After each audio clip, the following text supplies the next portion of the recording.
매주 수요일 만나는 본격 토론. 이번 주엔 총선 본투표 날에 만나 뵙게 됐습니다. 최진영 변호사, 김준일 시사평론가 자리했습니다. 어서 오세요. 안녕하세요. 반갑습니다. 최진영입니다.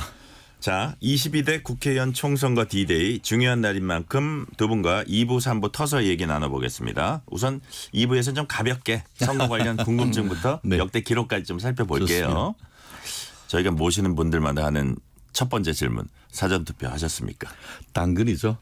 네, 저도 하셨어요? 오늘 하루 종일 일정이 있어가지고 안 그러시죠. 하면 아예 투표를 못 하게 생겼더라고요. 네, 그런 것을 떠나서 국민의 권리이자 의무인 투표는 반드시 하는 것. 혹시 오늘 못할지도 모르잖아요. 그러니까요. 땡겨서 하는 것은 뭐 국민으로서 당연히 해야 되는 건 아닐까 생각합니다. 보수 진영이 이 최진영 변호사님의 말에 새겨들어야 되는데 왜 그렇게 부정선거 음모론이 맨날 나와서 저는 짧게 얘기하면은 그 부정선거 논리는 패자의 논리입니다. 예. 여권에서 부정선거를 얘기하는 것 자체가 사실 약간 코미디 같은 얘기이기 때문에 국민들 최대한 빨리 그 많이 투표하는 것이 중요하고 더불어서 다만 그렇다고 해서 사전투표가 정당하냐 이 부분에 대해서는 약간 다른 생각을 가지고 있습니다. 왜냐하면은 그 이후에 어떤 전국이 요동치는데 최종적인 어떤 그 표심이 어떤 상황 변화를 제대로 다 받아들이지 못하는 그런 문제가 있기 때문에 향후에 어떤 그 사전 투표에 대해서는 조정이라든가 이런 논의는 있어야 된다는 것도 전 밝혀둡니다.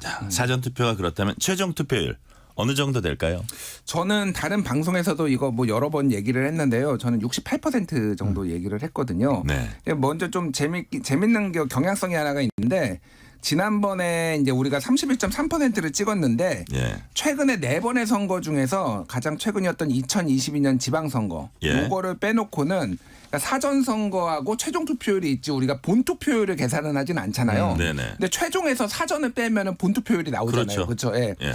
그러니까 2018년 지방선거, 2020년 총선, 2022년 대선 모두 본 투표율이 40%였어요. 세 그래요? 개가 예. 그러니까 오. 왜 쉽게 얘기를 하면은 2018년 지방선거는 최종이 60점이 사전 투표가 20.14. 그래서 40이 나왔고요. 그 2020년 총선도 최종이 66점이 그리고 사전이 26.7. 그래서 이것도 거의 이제 40이 나왔고요. 2020년 대선도 77.1, 36.7, 36.9. 그래서 네. 이것도 40이 거의 나왔습니다. 그러니까 제가 말씀드린 거 이 계산대로라면은 31.3에다가 40을 더하면은 71.3. 그럼 김민석 의원이 또 맞추네. 뭐 이럴 수도 있는데 저는 본투표율이 조금 낮아질 거라고 봤어요. 왜냐하면 좀 이전인 것 같아요 지금. 그리고 지금 현재 시간도 2020년 총선보다 그 투표율이 좀 낮거든요. 본투표율 기준으로 하면은 70까지는 안 갈 것 같다. 70까지 안 가고 68% 정도 갈 거라고 저는 예상을 했습니다. 네. 저요? 오늘 짝두드령 되는 겁니까? 한번 내기도 한번 하시죠. 거의 비슷한데요. 비슷해요? 제가 쏜 키워드는 69%였습니다. 예.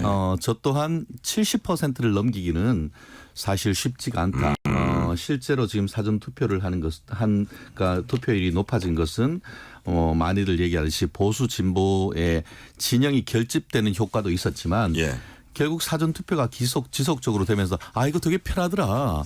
미리 땡겨서 해놓고 나면은 이 선거날 아침 푹 자고 하루 뒹굴뒹굴 해도 김밥말이 해도 괜찮다는 그런 편의성에 대한 어떤 국민들의 인식이 높아졌던 그런 거다 보니까 예. 말 그대로 땡겨서 하는 그런 효과.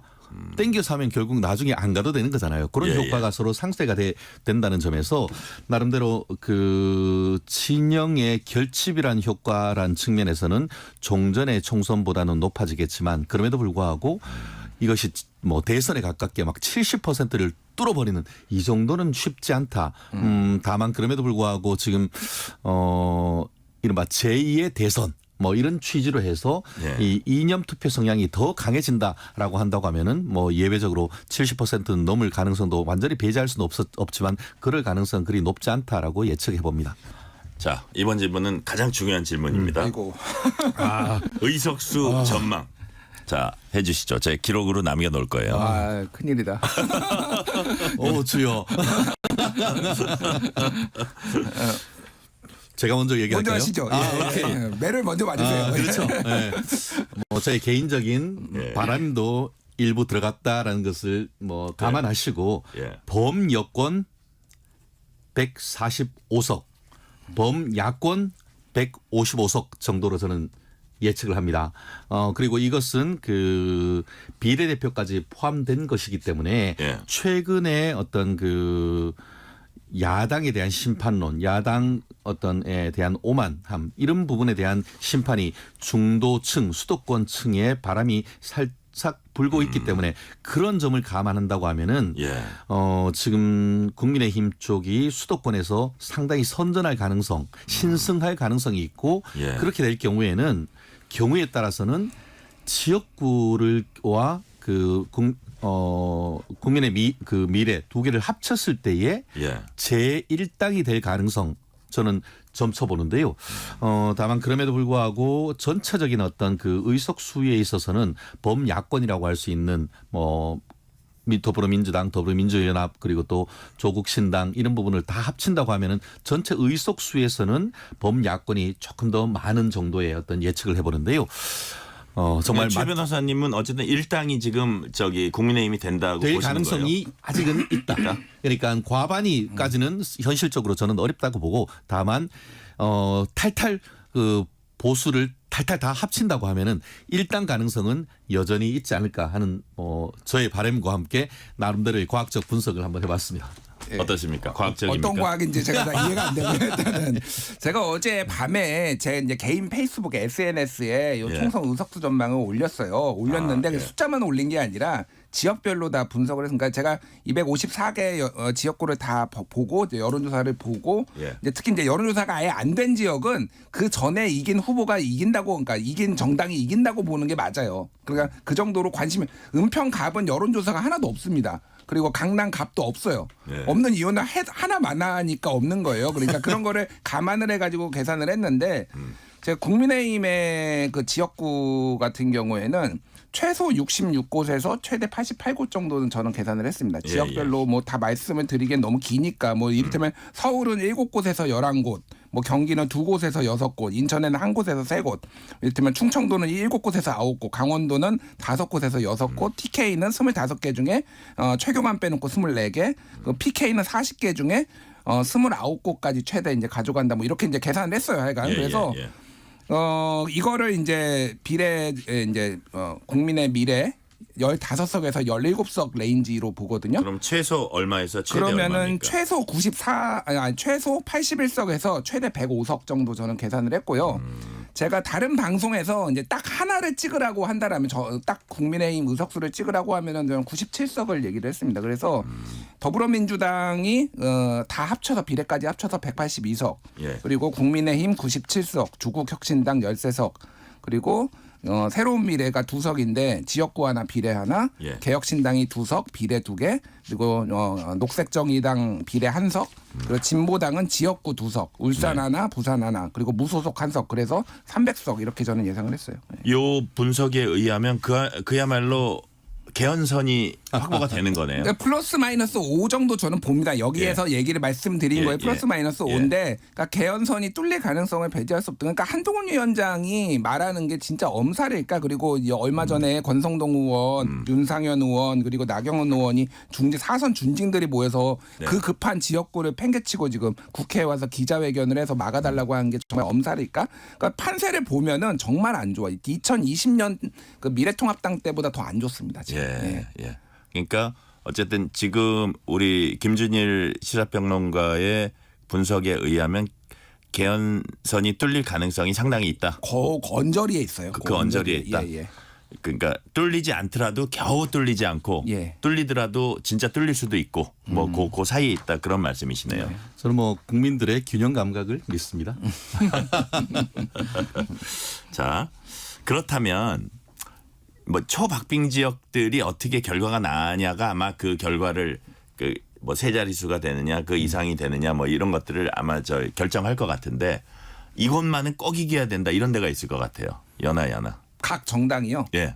뭐 지금 사실은 그 PK가 지금 불이 났습니다. 그러니까 네. 뭐 민주당 입장에서 보면은 디비졌다. 약간 이런 느낌이에요. 근데 네. 지금 거기가 원래 국민의힘이 원래 우세였던 지난번에는 그러니까 전체에서 민주당이 부울경에서 7석밖에 못 가져갔는데 지금은 많으면은 한 10석에서 뭐 15석 얘기까지 나오고 있거든요. 그 네. 정도로 초접전인 데가 많은데 뭐 해운대 갑까지도 뭐 초박빙이다 이런 얘기 나오잖아요. 맞아요. 여론조사상으로는 오히려 민주당 후보가 앞서는 것도 나오고 있습니다. 그래서 네. 진짜 지켜야 되는 데가 제가 보기에는 해운대 갑 방금 말씀하셨는데 해운대 갑도 그렇고요. 네. 그리고 사실 수영 같은 경우에는 장해찬 무소속 후보 때문에 민주당에 넘어갈 가능성이 높은데 여기가 부산으로 치면 약간은 압구정동 같은 데거든요. 예, 예. 그러니까 여기도 조금 넘겨주면 굉장히 위험하다.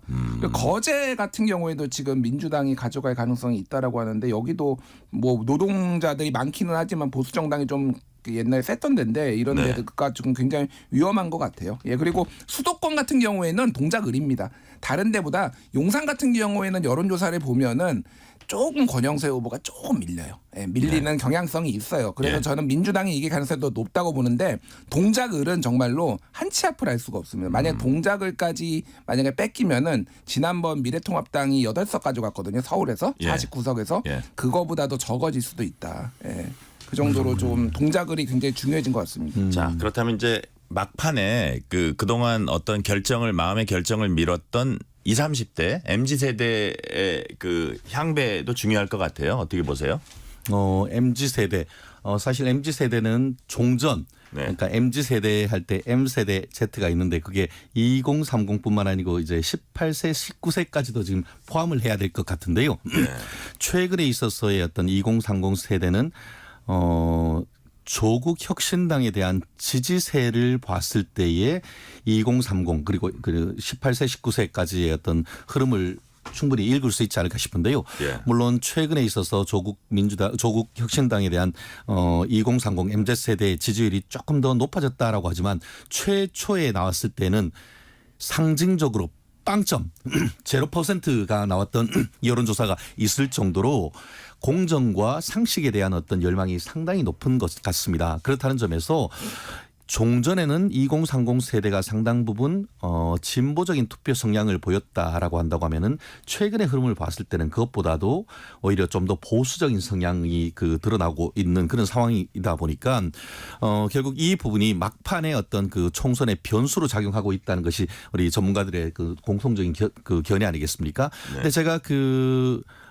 국회 입법조사처에서 있는 그 통계를 쭉 봤더니만 전체적으로 처음에 내가 투표권을 갖게 되는 18세, 19세의 투표율이 굉장히 높더라고요. 거의 뭐 60% 중후반까지 가는 그런 점인데 그 친구들의 어떤 투표 성향이 최근에 있어서 아까 말씀드린 것처럼 조국 대표의 일가의 어떤 입시 부정이라든가 그런 부분에 대해서 상당히 비판적인 느낌이 있기 때문에 그런 점에 있어 가지고는 2030 세대와 18세 19세가 많이 투표소에 나간다고 하면은 이 부분에 있어서도 적지 않은 어떤 박빙 선거에 있어서의 어떤 캐스팅 보트로 작용할 가능성이 상당히 높다라고 저는 생각을 하는데요. 그런 점에 비추어서 지금 2030 세대는 어떤 뭐 정권 심판론보다는 자기한테 어떤 혜택이 되는 이런 부분에 대한 그 기능적 투표를 하고 있고 최근에 어떤 의대 입시와 관련해서 내가 의대 갈 수가 있네 하는 것이 관련해서 고등학교 졸업생 그리고 또 2030 직장인들한테까지 그 바람이 불고 있는 이런 점에 비춰봤을 때는 말씀드린 것처럼 정부 여당의 정책 그리고 또 조국 일가에 대한 심판 이런 점에 비추어서는 투표하면 할수록 지금 정부 여당 그러니까 국민의힘 쪽에 좀 더 유리한 결과가 나올 가능성 상당히 있다고 좀 봅니다. 자, 시간이 한 15초밖에 안 남아서 만약에 하실 말씀이 있으면 3부에서 말씀하시면 될 것 같아요. 예, 그렇게 하시면 될 것 같습니다. 최진영 변호사, 김준일 시사평론가는 3부에서도 함께합니다. 본격 토론 이어갑니다. 최진영 변호사, 김준일 시사평론가와 함께하고 있습니다. 먼저 2부에서 말씀하지 못한 2030 투표의 향배 좀 말씀해 주세요. 그러니까 최진영 변호사님의 의견에 일부 동의하는 바가 있는데 제가 가장 근본적으로 조금 반박을 하거나 좀 차이가 나는 부분은 2030 세대의 어떤 보수화 경향에 대해서 말씀하셨는데 정확하게는 2030 세대는 보수화가 된 게 아니라 스윙보터화 됐다라고 보는 게 맞아요. 그러니까 지난번에는 대선에서 특히 윤석열 정부, 그러니까 문재인 정부에 대한 심판 여론이 강했기 때문에 내가 응징해야 되겠다라는 이런 것들이 상당히 강했고 그것도 남성과 여성이 상당히 20대 이대남이라고 불리는 이대녀하고 이제 투표 성향이 그 KBS 이제 방송 3사 출구 조사를 보면은 극명하게 갈렸거든요. 네.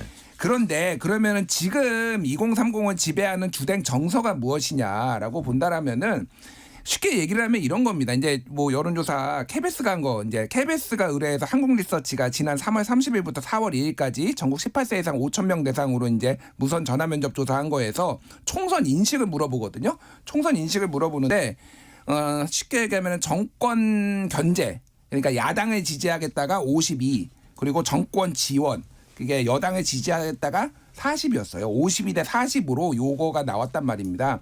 근데 2030이라고 크게 다르지 않아요. 그러니까 전체적인 경향성이 비슷합니다. 그러면은 2030이 나와서 특정 정당 고착화가 되지 않은 2030이 이번 선거를 어떻게 인식하느냐를 이제 생각을 해본다, 추론을 해본다라면은 예. 조금 더 정권 심판 쪽에 게 투표율이 높아지면 높아질수록 52대 40에 수렴할 가능성이 높다라는 거예요. 그러니까 그게 이제 가능성이 있는 거고. 특히 이번에는 지난번 2020년 같은 경우에는 세대별로 이제 투표율을 말씀드리면은 18세 19세는 66%였고요. 20대는 58%, 30대는 57%, 근데 60대는 80%, 70대는 79%였어요. 그러니까 60, 70대는 한 80% 나왔고요. 2030은 한 57, 8% 나왔다고 보시면 돼요. 자, 그러면은 투표율이 지난번보다 올라가잖아요. 그러면은 60대 이상에서 더 올라가겠습니까? 2030에서 올라가겠습니까? 그러니까 60대 이상은 이미 많이 올라갔기 때문에 올라가긴 하겠죠. 상승 여력이 작아요. 여기가 주로 보수층이 강한 데잖아요. 2030은 이미 스윙보터화 됐기 때문에 아까 전에 말씀드린 투표율이 올라가면 올라갈수록 그 정권 심판론과 정권 지원론의 그 비율대로 평균에 수렴하게 돼 있단 말이에요. 그렇다고 본다면은 이거는 전체적으로 그게 그러니까 민주당 심판론 쪽으로 간다라고 보는 거를 하는 거는 너무 낙관적인 견해다. 이렇게 말씀드리겠습니다. 네. 자, 이제 또 이번 22대 국회의원 선거 특징 중 하나가 유권자 구성 변화인데 노년 유권자가 청년 유권자보다 관련되는 얘기예요. 더 많아졌다고 합니다. 통계상으로 보면. 근데 이게 지금 뭐 진짜 보수 정당이 유리하게 된 건지 아니면 어떻게 보면 그 똑같은 사람들이 나이만 좀 먹은 건지 이게 변화가 있을까요? 영향이 있을까요? 그 어쨌든 영향이 있을 수밖에 없다는 것이 중론 아니겠습니까? 실제로 제가 확인해 봤더니만 국회 입법조사처가 2022년에 낸 보고서 제목이 있는데 유권자 및 투표자의 연령대별 구성 변화 추이라고 네. 해서 그로 인한 어떤 인구 구성 변화에 따른 정치적 변화 이것을 분석했던 그 내용이 있는데요. 결국 그 유권자 투표 선택에 미치는 요인이 크게 봤을 때에 연령 효과와 세대 효과. 예. 지금 앵커께서 얘기하시는 것은 세대 효과. 한마디로 386이 486 되고 486이 지금 686 됐다 보니까 공통된 어떤 그 생활을 해서 감각을 가진 사람들이 60대가 된다고 해서 정치적 지형이 바뀌겠느냐 이런 부분이 있습니다만 여전히 또 다른 그 같은 비중을 두고 있는 연령 효과. 한마디로 생애 주기에 따라 나타나는 변화. 그 처칠이 얘기했다고 하잖아요. 20대의 진보가 아니면 가슴이 없고 그리고 40대의 그 보수가 아니면 머리가 없다라고 얘기했듯이 아무래도 연세가 드시면 설령 386, 486이라 한다 하더라도 연령 효과에 따르는 효과가 있을 수밖에 없는데 네. 말씀드린 것처럼 지금 그 인적 구성을 봤을 때 제가 깜짝 놀라는 게 2000년 16대 총선 같은 경우에는 20대가 25%밖에 안 되고 60대가 15%밖에 안 됐어요. 그런데 지난 그 총선 같은 경우에는 이게 그 엄청나게 바뀌어 가지고 20대는 10몇 %로 쪼그라들어 버리고 이게 60대 이후가 거의 뭐 진짜 지금 60대부터 제 기억에 한 30몇 %, 그러니까 50대, 60대, 70%가 전체 유권자의 뭐 절반 이상 넘어가 버리는 이런 부분이 있다 보니까 지금 전체적인 어떤 투표에 있어서의 어떤 보수화 경향이 나타날 수 있고, 다만 지역적으로 봤을 때는 최근에 그 아파트가 집중적으로 지어지는 어떤 지역들도 많이 있기 때문에 결국 그런 그 연령 효과와 또 어떻게 보면 세대별 효과가 이제 서로 어떻게 보면 그 상충되는데, 그 상충되는 것이 어느 정도로 이렇게 돼가지고 누구한테 유리할지 지금 단정하기 어려운 건데, 그럼에도 불구하고 연령 효과에 따르는 어떤 그 보수화 경향 이런 부분에 있어가지고는 지난 대선에서도 상당 부분 입증되고 지난 그 지방선거에서도 입증됐기 때문에 좀 전에 그 김준일 평론가님이 얘기하시는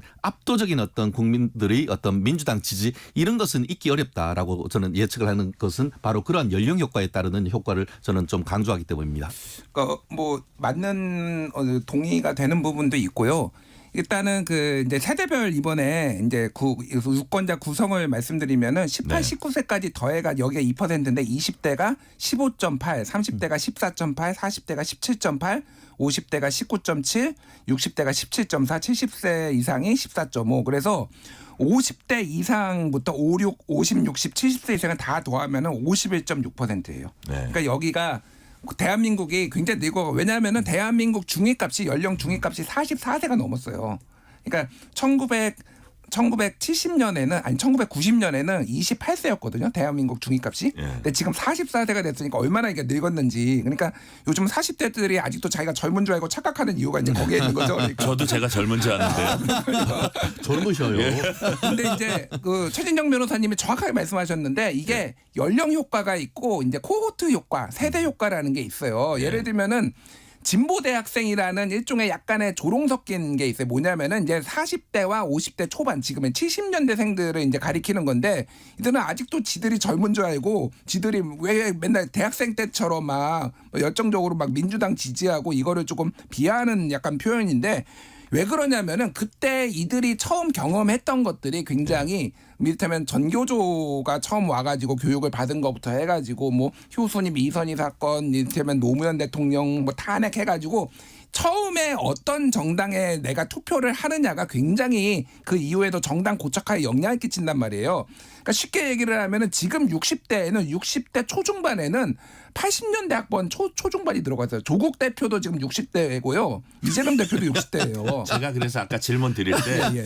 똑같은 사람들이 나이만 먹은 거 아닌가 그 질문 드린 그러니까요. 거예요. 그러니까 네. 이 경향성이 지금 정확하게 60대 중반 을 기준으로 해가지고 소위 말해서 58년 개띠를 기준으로 해가지고 그거보다 더 나이 드신 분들하고 젊으신 분들하고 투표 성향이 정확하게 갈립니다.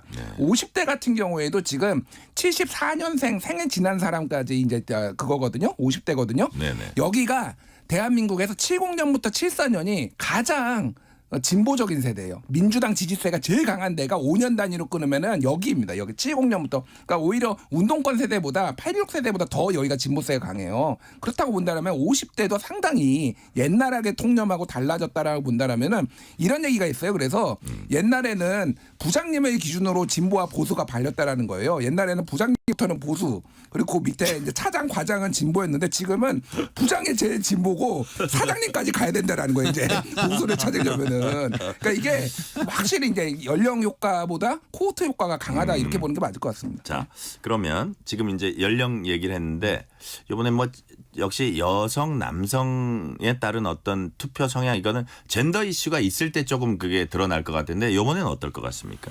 그 부분과 관련해 가지고는 전체적인 어떤 그 흐름에 있어서는 통계적으로는 여성이 투표를 조금 더 하는 것들은 맞았던 것 같습니다. 특히 지난 그 문재인 정권과 관련해 가지고는 문재인 대통령의 어떤 후덕하고 또 나름대로의 어떤 선한 이미지 이런 부분에 있어서의 어떤 아버지의 푸근함을 느낌으로써 여성들이 상당 부분 또 문재인 대통령을 지지했던 것도 사실인 것 같습니다. 그렇지만 그럼에도 불구하고 문재인 대통령이 정권 재창출을 못하고 심판당했는 건 아니겠습니까? 그렇기 때문에 어떤 그 이번에 있어서의 어떤 뭐 이대남, 이대녀라고 하는 것에 있었던 것이 사실 지난 한 5년 동안 굉장히 많이 심화된 건 맞습니다만 의외로 최근에 와서는 이대남, 이대녀로 구분돼 가지고 어떤 그 이슈가 되는 것은 훨씬 더 적어진 것 같습니다. 특히 네네. 제3지대와 관련되는 논란이 어떻게 보면 뭐 홍수처럼 쫙 쓸려가면서 오히려 진보와 보수 이런 측의 어떤 그 진영적인 어떤 측면이 강한 것이지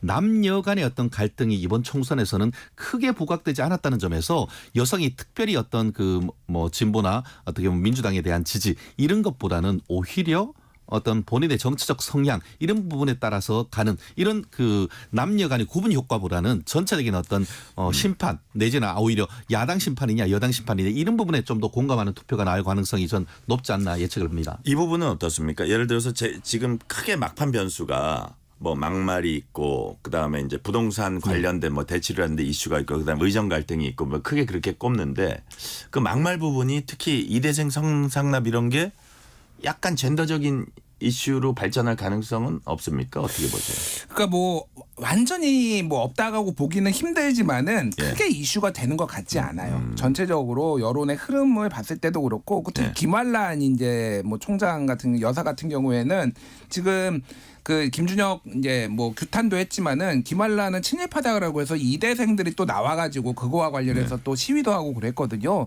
그러니까 전체적으로 이번이 말씀하신 대로 동의하는 게 젠더 이슈 자체가 크지는 않다. 그거는 맞는 것 같고 예. 다만 또 말씀하신 거에 동의하는 게 전체적으로 보면 역대 투표를 보면 거의 대부분이 2010년 이후로는 2007년 8년 이후로는 여성의 투표율이 조금 더 높아요. 네. 근데 이게 다른 세대는 여성 투표율하고 남성 투표율하고 이게 큰 차이가 없는데 20대는 큰 차이가 나요.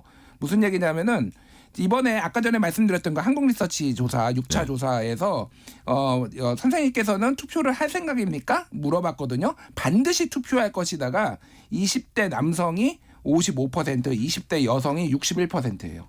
근데 20대 남성이 상대적으로 보수가 더 많잖아요. 지난 네. 윤석열 대통령 그 출구조사, 그 당선됐을 때 출구조사도 그렇고, 그러니까 투표 의향이 20대 남성이 떨어진 거예요. 지금 그러니까 이게 지금 어려운. 다른 세대는 뭐 이를테면 70대 이상은 92, 93, 60대도 92, 93 거의 똑같아요. 세대별, 그러니까 남녀별 차이가 없습니다. 근데 20대 남성들이 투표 의향이 이렇게 떨어진다라고 한다면 이게 그러니까 투표 동기부여가 안 된다고 본다면 이게 보수한테 좀 더 불리하게 작용할 가능성이 있는 거죠. 그러니까. 다만 네. 아까 말씀드린 것처럼 그 부동산 민주당의 부동산 강남 부동산 사랑 이슈 그것도 보수의 그 어떻게 보면 민주당의 아성이라고 할 수 있는 안산에 어떻게 보면 출마를 하면서 강남에 30억대 아파트를 땡빛 내 가지고 사고 그리고 그 과정에서 돈 한 푼 없는 대학생 여대생 딸을 사실상 서류를 위조해 가지고 11억을 대출받아서 그걸 갚게 하는 이런 부분에 있어서의 어떤 내로남불 민주당의 어떤 그 표리부동함 그리고 아까 얘기한 것처럼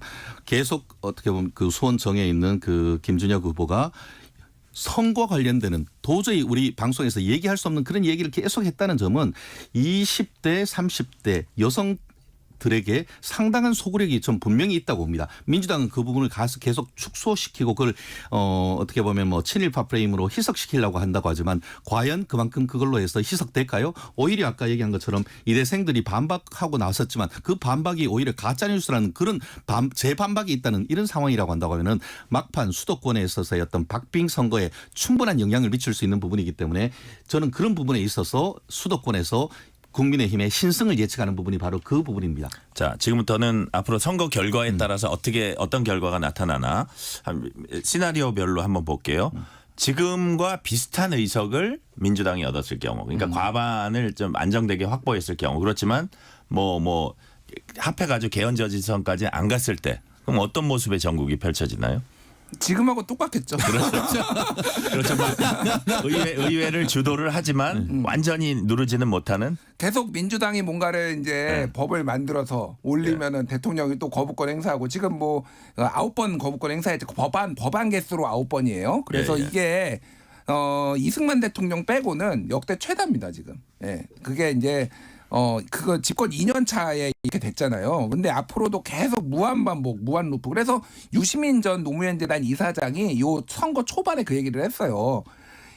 그대로 이대로 비슷하게 나오면은 아무 의미가 없다. 아예 범야권은 200석 이상을 만들어 주든지 아니면은 국민의힘을 150석 이상을 만들어 줘라. 그래야지 뭐가 이제 정치 지형의 변화가 생긴다 얘기를 했거든요. 그래서 계속 싸울 것 같아요. 그러면은 네. 참 그렇게 될 것 같고, 그러니까 뭐 시나리오가 그러니까 쉽게 얘기하면 숫자를 이제 120, 예. 150, 100 그러니까 150, 180, 200 이제 많이 얘기를 하잖아요. 네. 그러니까 150이 뭐 민주당이 151석을 주장을 그러니까 목표로 했고 151석이면은 사실은 저는 국민의힘의 사실상 승리라고 봅니다. 민주당이 151석밖에 못 가져간다는 지난번 선거보다 그러면은 거의 30석 가까이 줄어든 거잖아요. 그러니까 이거는 굉장히 지금 안 좋은 이 여론 상황에서 굉장히 선전한 거고. 만약에 200석이 넘으면은 우리가 생각하는 모든 생각 이상의 상상 이상의 모든 일이 벌어질 수 있습니다. 그러니까 뭐 탄핵도 뭐 갈성할 수 있고 생각보다 저는 이게 현실이 될 가능성이 높다. 탄핵 탄핵. 추진이. 개헌 뭐 예. 개헌도 그렇고 근데 개헌은 조금 논의는 나오겠지만 뒤에 나올 가능성이 높고요. 제가 지금 가장 주목하는 거는 총선 끝나자마자 야권에서는 최상병 특검부터 하자고 할 거예요. 예. 왜 그러냐면은 탄핵을 만약에 정말로 하려면은 명백하게 법 위반이 있어야 되잖아요. 무조건 감정으로 할 수는 없는 거죠. 그리고 탄핵이 이제 헌재에서 기각됐을 때 역풍이 있을 수 있잖아요. 그러면 가장 그 약한 고리가 대통령의 최상병 사건에 이게 개입 이거가 이제 법 위반이다라고 볼 여지가 있기 때문에 그거 국정조사 특검부터 하자라고 할 가능성이 상당히 높고 그게 만약에 이제 어느 정도 윤곽이 나온다 그러면은 탄핵 200석이 이제 범야권에 됐을 경우로 가는 말씀드린 거죠. 그러면은 탄핵 정국으로 올해 하반기에 들어갈 수도 있겠다 이런 생각을 합니다. 시나리오별 어떻게 전국 전망하세요? 저는 국민의힘이 이기는 시나리오를 좀 얘기를 하고 싶어요. 왜 자꾸 민주당이 이긴다는 걸 전제로 하는 것 자체가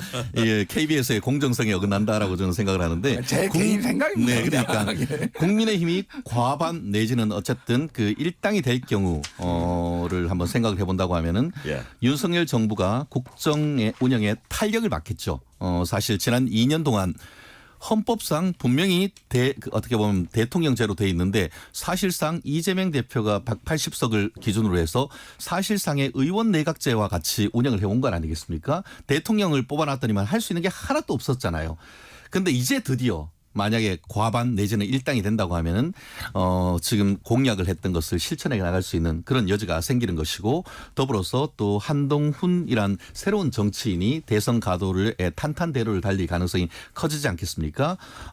실제로 지금 뭐 만약에 지금 여소야대가 된다면은 정말 제대로 해보지도 못하고 윤석열 대통령이 레임덕이란 그런 비판에서 자유로워지기 어려웠겠지만 네. 만약에 일당 뭐 과반은 뭐 언감생신 일당이라도 된다 할 경우에는 그 국회의장이 국민의힘이 의장이 되는 것이고 그렇게 되면은 상임위원회 배분에 있어서도 상임위원장이 상당 부분 또 가지고 올 수 있기 때문에 입법을 통한 개혁 이 부분에 탄력이 있게 되고 그렇게 되면은 윤석열 정부를 넘어서 다음 그 자유우파 정부의 탄생까지도 이어질 가능성이 굉장히 높아지기 때문에 국민의힘 입장에서도 굉장히 중요한 선거이고 더불어서 국민의힘을 비롯한 중도 보수에 있는 분들은 이번 선거가 정말 대한민국의 미래를 결정할 결정적 선거, 크리티컬한 일렉션이다 이렇게 평가하는 것이 바로 그 부분이 아닐까 생각합니다. 자, 지금 말씀해 주신 거는 어떤 정파나 그런 그런 부분을 얘기해 주셨고 이제 주요 정치인들에 대한 그 운명이 어떻게 될지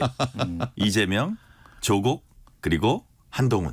자, 이재명 대표의 운명은 어떻게 됩니까? 제가 먼저 말씀드리겠습니다. 일단은 야권 지도자들은 운명은 법원이 결정합니다.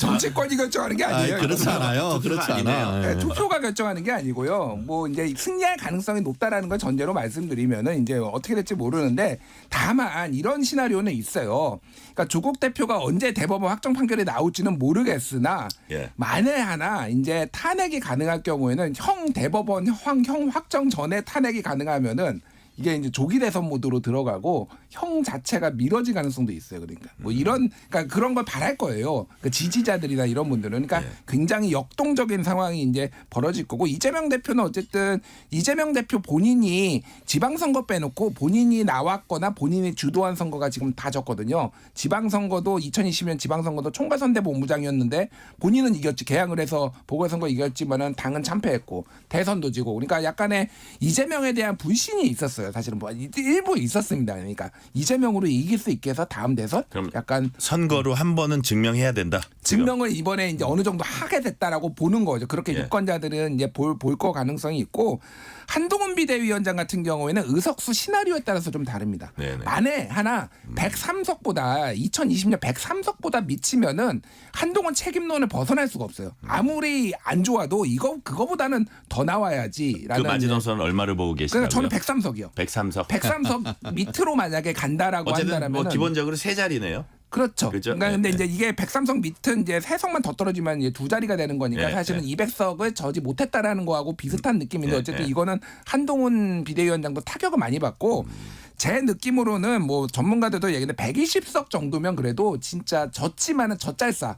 야 진짜 선전했다 뭐 이런 식으로 이제 될 것 같고 아까 전에 좀 얘기했듯이 140석 이상 가져간다 그러면 한동훈 비대위원장 날개를 다는 거죠. 예, 확고한 차기 대권 주자. 예. 지금 말씀하시는 거 보면 120석만 나와도 정신적으로는 승리에 가까운 거다. 저는 사실 실질적으로 승리라고 봅니다. 120석이면. 아, 그래요? 저는 짧게 말씀드리면은 예. 이것만 이기면 다 이긴다라고 첫 질문이 예, 예. 있었는데 예, 그게 예. 바로 계양을이라고 생각합니다. 결국 원희룡 그 국민의힘 후보가 만약 이재명 대표를 이긴다 하면은 사실상 이재명 후보를 정계 퇴출시킬 수 있는 것 아니겠습니까? 그렇게 될 경우에는 방탄복도 국회의원도 벗게 되고 결국 8월 이 민주당의 어떤 그 전당대회도 사실상 못 나가게 되는 그런 그 수순을 밟게 되어서 결국 이재명 대표가 만약 패배할 경우에는 민주당발 전개 개편이 일어날 가능성이 굉장히 크다라고 생각을 합니다. 그게 현실화될지는 아직까지는 누구도 지금 모릅니다. 원희룡 후보가 끝까지 지금 나름 선전을 하고 있기 때문에 원희룡 후보가 당선이 된다고 하면은 정말 이재명 대표의 정치적 생명이 끝나는 것과 동시에 바로 전개 개편 어떻게 보면은 거기 플러스 조국 그 당이 상당 부분 10석 이상 얻으면은 오히려 그 민주당발 친조국발 이 정계 개편으로 이 휩쓸려 갈 가능성이 상당히 높기 때문에 계양을 저는 눈여겨봐야 된다고 생각하고 아까 말씀드린 것처럼 개별 그 중진에 대해서 얘기하는데 그렇기 때문에 국민의힘은 2조 방탄 심판론을 얘기를 하는 건 아니겠습니까? 지금 김준일 평론가님 같은 경우에는 이 사람들은 표가 아니고 법원이 심판한다고 하는데 그거는 잘못됐다고 봅니다. 표로 범죄자들은 심판해야 된다는 것이 국민의힘의 프레임 아니겠습니까?